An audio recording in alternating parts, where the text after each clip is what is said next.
आज जो जिला स्तरीय रांची स्पीक्स का जो कार्यक्रम हो रहा है, ये एक्चुअली रांची डीएससी श्री बादल राज के द्वारा ये कार्यक्रम की शुरुआत की गई है और इसका उद्देश्य बच्चों के जो व्यक्तित्व विकास, जो बोलने की कला, उसका संवर्धन, अर्थात पर्सनालिटी डेवलपमेंट के तहत एक कार्यक्रम किया जा रहा है जो बहुत ही शानदार है।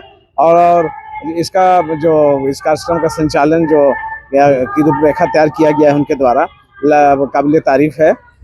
विद्यालय स्तर पर और उसके बाद क्लस्टर स्तर पर, प्रखंड स्तर पर, उसके बाद जिला स्तर पर एक कार्यक्रम हो रहा है।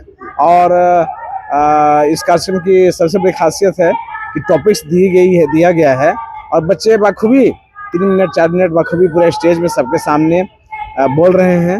ये अच्छी बात है। उनके अंदर की जैसे हम लोग जब छोटे स्कूल में हुआ करते थे तो हम लोग भी बोल नहीं पाते थे और जो टाइम रहता था उसके पहले समाप्त कर देते थे। बच्चे तो यहाँ देख रहे कि लगातार बोलने जा रहे हैं। अपनी जो याद करने की क्षमता है और उसको याद करके एक्सप्रेशन करना, वो भी बहुत बड़ी बात है। इस कार्यक्रम का अच्छी शुरुआत है और सर हमारे प्रोजेक्ट डायरेक्टर के द्वारा यह आश्वासन दिया गया है कि रांची स्पीक्स को हम लोग अक्रॉस द झारखंड स्टेट हम लोग इसको चालू करेंगे। मैंने समय का महत्व कहा, मैंने अपना बेस्ट दिया। तो बताइए क्या कुछ आपने कहा, क्या तैयारी किया, जो कुछ अंदर का उसके बारे में बताइए। समय एक ऐसी चीज है जो कभी पैसों से खरीदा ही नहीं जा सकता है।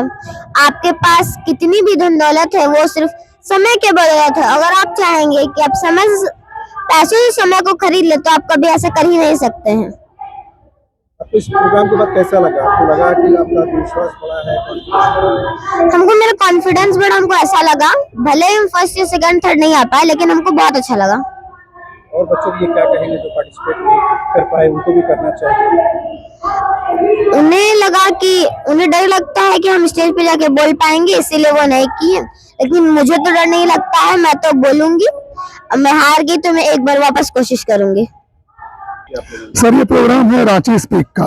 ये हमारे जिला शिक्षा अधीक्षक श्री बादल राज सर के द्वारा बड़ा ही एक अभिनव प्रयोग किया गया है, जिसमें बच्चों को विचारों की अभिव्यक्ति के साथ साथ उनके भाषाई कौशल के संवर्धन के लिए एक मंच प्रदान किया जाता है। हमारे विद्यालय से भी बच्ची आई थी 1 to 5 के लिए। इसके लिए पहले CRC लेवल पे कंपटीशन कराया गया था और वहां से जो विनर हुए उनको ब्लॉक लेवल पे कंपटीशन कराया गया और ब्लॉक लेवल से जो विनर हैं, क्लास 1 to 5 के एक विनर और 6 to 8 के एक ब्लॉक से 2 विनर, तो उनको अभी जिला स्तर के कंपटीशन में भागीदारी करने का मौका मिल रहा है। ये कार्यक्रम से बच्चों में मतलब बच्चे वोकल हो रहे हैं। सर आप देख रहे होंगे सरकारी स्कूल के बच्चे बोल नहीं पाते हैं, जानते भी हैं तो अभिव्यक्त नहीं कर पाते अपनी भाषाओं के द्वारा, संवेदनाओं के द्वारा। तो ये उनको अभिव्यक्ति का एक बहुत ही बेहतरीन मंच प्रदान करता है और बच्चे वोकल हो रहे हैं, बोल रहे हैं, उनको लग रहा है कि कुछ हमारा नया हो रहा है और इसके चलते विद्यालय में उपस्थिति भी बढ़ रही है क्योंकि बच्चों को कुछ नया एक्टिविटी करने को मिल रहा है। पेरेंट्स के मन में भी बहुत ही उत्सुकता है कि भाई हमारे बच्चे कुछ कर रहे हैं, बोल रहे हैं, मीडिया में आ रहे हैं, आप लोगों का कवरेज भी बराबर मिलता रहा है बच्चों को, तो पेपर वगैरह में भी आता रहा है। तो इस तरह से चारों तरफ से मतलब एक जन जागृति का रूप ले लिया है ये। और अभी तो हमारे SPD सर ने भी इसको पूरे झारखंड राज्य में लागू करने का आश्वासन दिया है। तो वास्तव में एक बहुत ही अच्छा एक बच्चों की भाषा, बच्चों की अभिव्यक्ति का एक बहुत ही तगड़ा मंच है ये।